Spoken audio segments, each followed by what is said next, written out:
মোৰ ছাত্ৰ-ছাত্ৰীসকল সকলোকে মোৰ অন্য এটি ভিডিঅ'লৈ পুনৰবাৰ স্বাগতম জনাইছোঁ। আজি আমি দ্বিতীয় শ্ৰেণীৰ ইংৰাজী পাঠ্যপুথিৰ লেচন নম্বৰ 4 হেল্থি হেবিটছ নামৰ পাঠটি প্ৰশ্নোত্তৰ অসমীয়া অনুবাদ সম্পৰ্কে আলোচনা কৰিম। আশা কৰোঁ তোমালোকে ভাল পাবা আৰু মোৰ চেনেলটো ছাবস্ক্ৰাইব কৰি ল'বা যাতে আগলৈ এনেধৰণৰ ভিডিঅ'ৰ বাবে তোমালোকৰ সহায়ক হয়।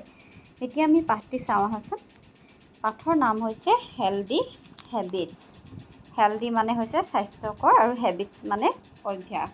অৰ্থাৎ যিবিলাক অভ্যাসে আমাৰ সুস্বাস্থ্যত প্ৰভাৱ পেলায় সেইবোৰে হৈছে হেল্থি হেবিটছ, মানে সেইবোৰে হৈছে আমাৰ ভাল অভ্যাস। গতিকে আমি চাওঁ আহাচোন পাঠটোত কিনো ভাল অভ্যাসৰ কথা দিয়া আছে। তোমালোকে প্ৰথমে ছবিখন মন কৰাচোন। ছবিখনত কি দেখিছা? এজন বৃদ্ধ লোকে খোজ কাঢ়িছে, দুজনমান ল'ৰাই কি কৰিছে? দৌৰিছে বা সিহঁতিও খোজ কাঢ়িছে। এজন ল'ৰাই চাইকেল চলাই আছে। কেইজনমান ল'ৰা ছোৱালীয়ে সাঁতোৰ শিকিছে বা সাঁতুৰি আছে। ইয়াত এগৰাকী মহিলাই খোজকাঢ়ি থকা দেখা পোৱা গৈছে বা জঁপিয়াই আছে। ইয়াত দুজন বৃদ্ধ লোকে য়োগা কৰিছে আৰু এগৰাকী ছোৱালীয়ে স্কিপিং কৰিছে। এতিয়া আমি ছবিখন চালোঁ। ছবিখন চাই লৈ আমি ছবিখনৰ ওপৰত এতিয়া কথা পাতিবলৈ দিছে। কি সুধিছে চাওঁ আহাচোন। 1A let's talk about the picture. এতিয়া ছবিখনৰ বিষয়ে কথা পাতোঁ আহা। What do you see in the picture? তোমালোকে ছবিখনত কি দেখিছা সুধিছে। আমি কি লিখিব লাগিব? I see in the picture that people are doing exercises. অৰ্থাৎ আমি দেখিছোঁ যে মানুহবোৰে ছবিখনত কি কৰি থকা দেখিছোঁ? এক্সাৰচাইজ কৰি থকা দেখিছোঁ। অৰ্থাৎ ব্যায়াম কৰি থকা দেখিছোঁ। কিছুমানে য়োগা কৰিছে, কিছুমানে ব্যায়াম কৰিছে। গতিকে এনেদৰে আমি উত্তৰটো লিখিব লাগিব।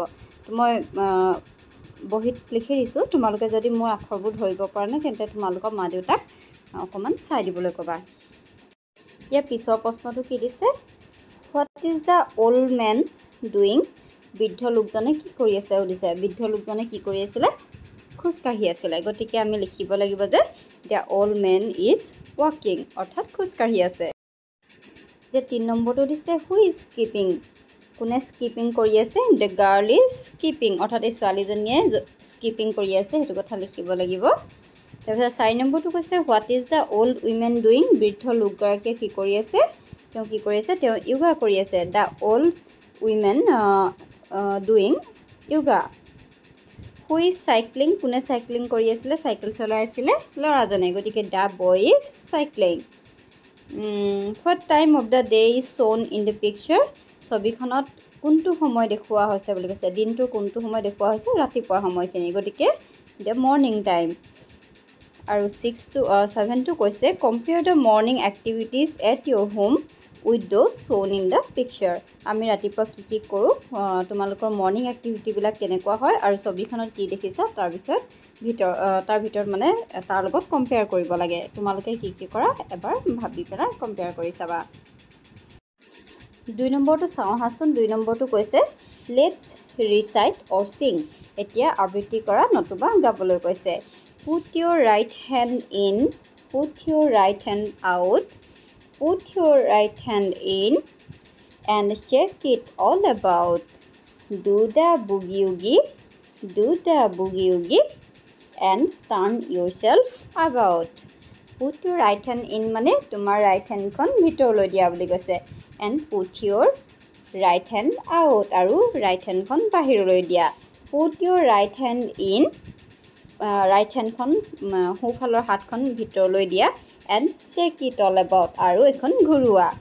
Do the boogie woogie, do the boogie woogie and turn your self about. আৰু তাৰপাছত গোটেই মানুহগৰাকীয়ে গোটেইজনীয়ে টাৰ্ণ কৰিব কৈছে, অৰ্থাৎ ঘূৰিবলৈ কৈছে, এপাক ঘূৰিবলৈ কৈছে।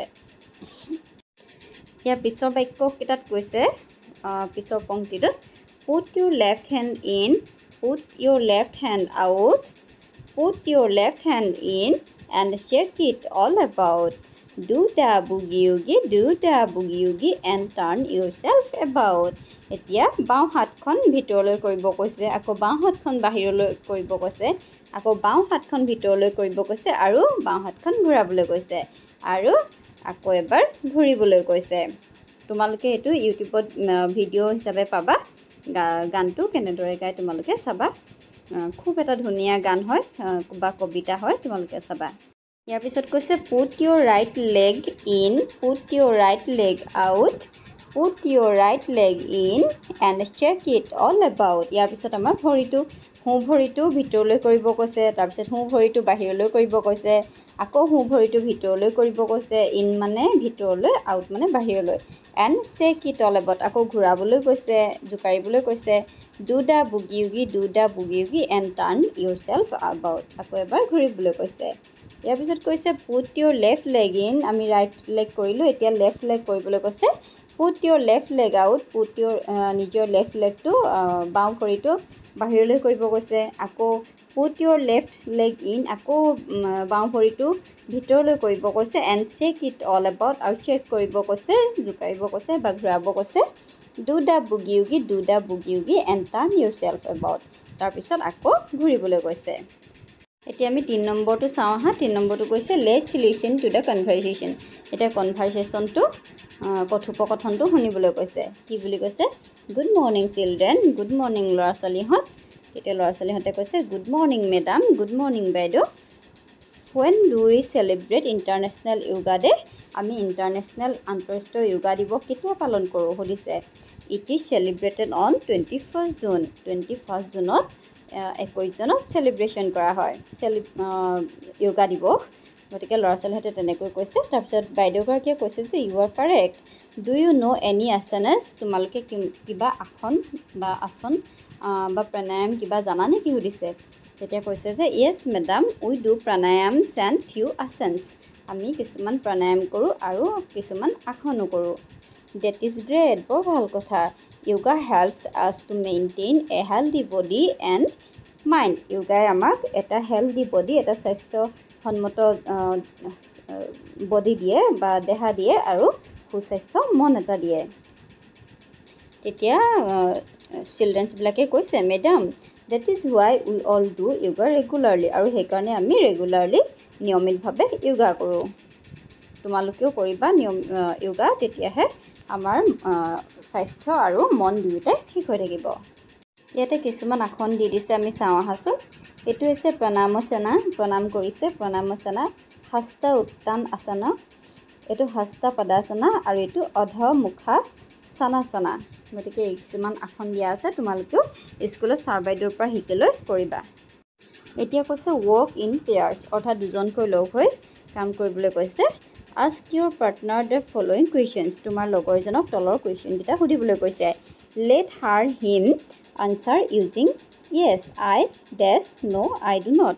অৰ্থাৎ তলৰ আৰু উত্তৰকেইটা কি কৰিবলৈ কৈছে, হয় মই কৰোঁ বা মই নকৰোঁ, এনেদৰে ডোণ্ট আৰু ডু এনেদৰে উত্তৰবিলাক লিখিবলৈ কৈছে। এতিয়া প্ৰথমৰ প্ৰশ্নটো কি সুধিবলৈ কৈছে, ডু ইউ এক্সাৰচাইজ ৰেগুলাৰলি? তুমি নিয়মিতভাৱে ৰেগুলাৰলি এক্সাৰচাইজ কৰা নে? যদি কৰা ইয়াতে লিখিবা য়েছ আই ডু। মই ইয়াত লিখিয়ে দিছোঁ, তোমালোকে এনেদৰে লিখিবা। তাৰপিছত 2 নম্বৰটো সুধিছে যে do you eat bread and butter for breakfast? তোমালোকে ব্ৰেড এণ্ড বাটাৰ ব্ৰেকফাষ্টত খোৱা নে? যিহেতু আমি ডিউটিলৈ যাওঁ, স্কুললৈ যাওঁ, গতিকে ৰাতিপুৱা ব্ৰেড বাটাৰ খাবলৈ সময় নহয়গৈ আৰু ভাতেই খোৱা হয়। গতিকে ইয়াতে মই ন' দিছোঁ, যদি তোমালোকে খোৱা তেন্তে য়েছ দিবা। তাৰপিছত দিছে ডু ইউ প্লে ফুটবল? তোমালোকে ফুটবল খেলানে? মই নেখেলোঁ বাবে ন' দিছোঁ, তোমালোকে খেলা যদি য়েছ দিবা। Do you eat uncovered food? Uncovered food তোমালোকে খোৱা নেকি? মানে নঢকাকৈ ৰখা খাদ্য তোমালোকে খোৱা নেকি? যদি খোৱা তেতিয়া য়েছ দিবা, যদি নোখোৱা ন' দিবা। আমি নঢকাকৈ ৰখা আমি খাদ্য খাব নালাগে, নহয় জানো? গতিকে তোমালোকে যদি কোনোবাই খোৱা তেন্তে আজিৰ পৰা নাখাবা দেই। সদায় ঢাকি ৰখা খাদ্যহে খাবা, নহ'লে বেমাৰৰ বীজাণু বিয়পিব পাৰে। ইয়াৰ পিছতো দিছে ডু ইউ ড্ৰিংক মিল্ক? তোমালোকে মিল্ক খোৱা নে, গাখীৰ খোৱা নে? যদি খোৱা তেন্তে য়েছ দিবা, আৰু যদি নোখোৱা তেন্তে ন' দিবা, আৰু যদি কোনোবাই নোখোৱা তেন্তে খাবলৈ চেষ্টা কৰিবা। এতিয়া 5 নম্বৰটো চাওঁ আহাচোন। 5 নম্বৰটো কৈছে put a tick on the pictures the show' good habits. যিবিলাক গুড হেবিটছ হয়, ভাল অভ্যাস হয়, সেইবিলাকত টিক চিন দিবলৈ কৈছে। মই ইয়াতে দিয়ে দিছোঁ। এইটো হৈছে হাত ভালকৈ ধুইছে, গতিকে এইটো ভাল অভ্যাস, গতিকে য়েছ দিছোঁ মই। এইটো ডাৰ্টি হৈ আছে, লেতেৰা হৈ আছে, গতিকে এইটো দিয়া নাই একো, ন' দিব লাগে, দিয়া নাই। আৰু এইটো হৈছে পিজ্জা খাইছে, পিজ্জা বাৰ্গাৰ এইবিলাক হৈছে ফাষ্ট ফুড, গতিকে এইবোৰ আমি যিমান পাৰোঁ এভইড কৰিব লাগে, গতিকে ইয়াত মই দিয়া নাই। আকৌ ইয়াতে দিছোঁ পানী খাইছে বা গাখীৰ খাইছে, গতিকে এইটো ভাল অভ্যাস, গতিকে এইটো টিক চিন দিছোঁ। এইটো হৈছে আনকভাৰ্ড ফুড, ইয়াত মাখি পৰি আছে তোমালোকে দেখিছা, গতিকে এনেধৰণৰ খাদ্য খাব নালাগে, গতিকে দিয়া নাই। ইয়াতে এইটো খোজকাঢ়িছে, যিটো আমাৰ স্বাস্থ্যৰ কাৰণে ভাল, আমি সদায় নিয়মিতভাৱে খোজকাঢ়িব লাগে, গতিকে এইটো টিক দিছোঁ। আৰু ইয়াত পানী, টেপৰ পানী এইটো অপচয় হৈছে, গতিকে এইটো আমি পানী অপচয় কৰিব নালাগে, গতিকে এইটো মই টিক দিয়া নাই। আৰু এইটো য়োগা কৰিছে বা আসনসমূহ কৰিছে, গতিকে এইটো ভাল অভ্যাস, গতিকে এইটোতে টিক দিছোঁ। 6 নম্বৰটো কৈছে ৰোল প্লে, অভিনয় কৰিবলৈ কৈছে। কৈছে যে good morning, why are you late today, good morning, তুমি আজি কিয় পলম কৰিলা? তেতিয়া এইজনে কৈছে, এইটো ল'ৰাই কৈছে যে গুড মৰ্ণিং, আই ৱ'ক আপ লেট, মোৰ শুই উঠা পলম হ'ল। তেতিয়া 3 নম্বৰটো ছোৱালীজনীয়ে কৈছে that's why you missed your yoga class today, সেইকাৰণে তুমি আজি তোমাৰ য়োগা ক্লাছটো মিছ কৰিলা। তেতিয়া ল'ৰাটোৱে কৈছে য়েছ আই অলছ' মিছ মাই ব্ৰেকফাষ্ট টুডে, হয় মই আজি মোৰ ব্ৰেকফাষ্টো মিছ কৰিলোঁ, অৰ্থাৎ ব্ৰেকফাষ্ট কৰিবলৈ মোৰ সময় নহ'ল। তেতিয়া ছোৱালীজনীয়ে কৈছে you must try to wake up early, তুমি সোনকালে শুই উঠাৰ অভ্যাস কৰিব লাগে। Do all the daily activities on time, আৰু নিজৰ কামবোৰ সদায়, ডেইলি এক্টিভিটিজবোৰ সদায় সময়মতে কৰিব লাগে। তেতিয়া ল'ৰাটোৱে কৈছে yes I shall wake up early from now, আজিৰ পৰা মই সোনকালে উঠিবলৈ চেষ্টা কৰিম। গতিকে সোনকালে উঠাটো এটা ভাল অভ্যাস নহয় জানো? তোমালোকেও যদি কোনোবাই দেৰিকৈ উঠা তেন্তে সোনকালে উঠিবলৈ চেষ্টা কৰিবা দেই। 7 নম্বৰটো সুধিছে হু এম আই, মই কোন হয়? এতিয়া আমি চাওঁচোন মই কোন হয় বুলি সুধিছে। আই এম য়েল্ল' এণ্ড লং, মই হালধীয়া আৰু অকণমান দীঘল বুলি কৈছে। আই এম এ ফ্ৰুট, মই এটা ফল হয়। মাংকিজ ইট মি, বান্দৰবোৰে মোক খায়। হু এম আই, মই কোন হয় কোৱা, বা মই কোন হয়? গতিকে বান্দৰেও খায়, য়েল্ল' কালাৰ আৰু অকণমান দীঘলো, আৰু ফ্ৰুটো হয়, ফলো হয়, গতিকে এইটো কি হ'ব গেছ কৰিব পাৰিছানে? সেইটো হ'ব বেনানা, অৰ্থাৎ কল, নহয় জানো? গতিকে তোমালোকে ইয়াতে লিখিবা বানানা, BANANA, বানানা লিখিবা দেই।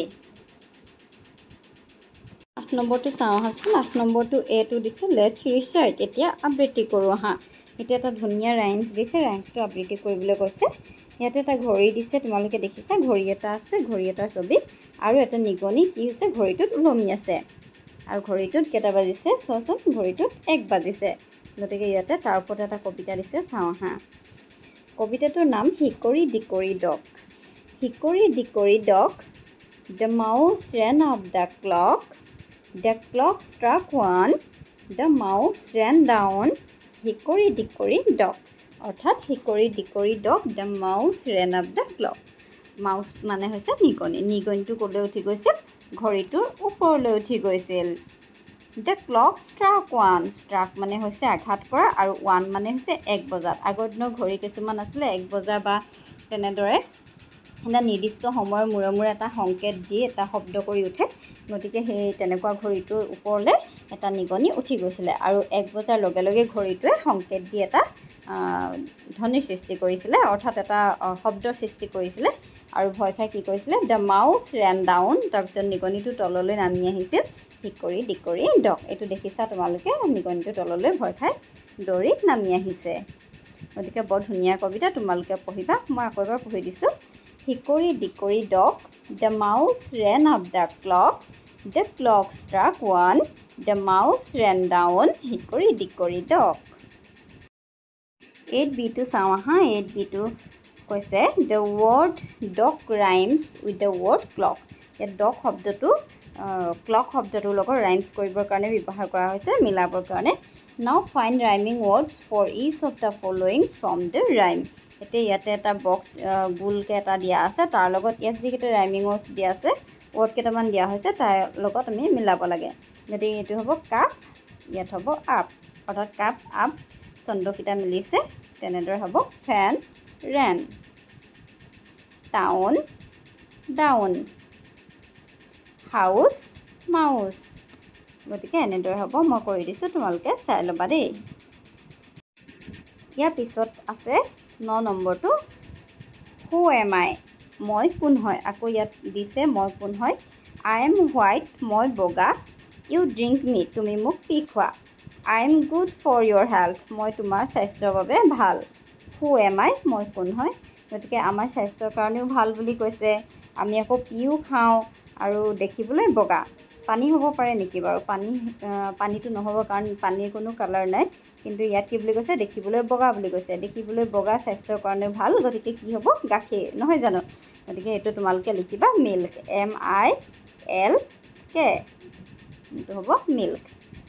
গতিকে মৰমৰ ছাত্ৰ ছাত্ৰীসকল, আজিৰ এই ভিডিঅ'টি আমি ইমানতে সমাপ্ত কৰিছোঁ, নহ'লে বেছি দীঘল হৈ যাব। ইয়াৰ পৰৱৰ্তী প্ৰশ্নোত্তৰৰ কাৰণে তোমালোকে মোৰ চেনেলটো ছাবস্ক্ৰাইব কৰি ল'বা, কিয়নো পৰৱৰ্তী ভিডিঅ'ত আমি ইয়াৰ পিছত 10 নম্বৰ প্ৰশ্নৰ পৰা আলোচনা কৰিম। Thank U.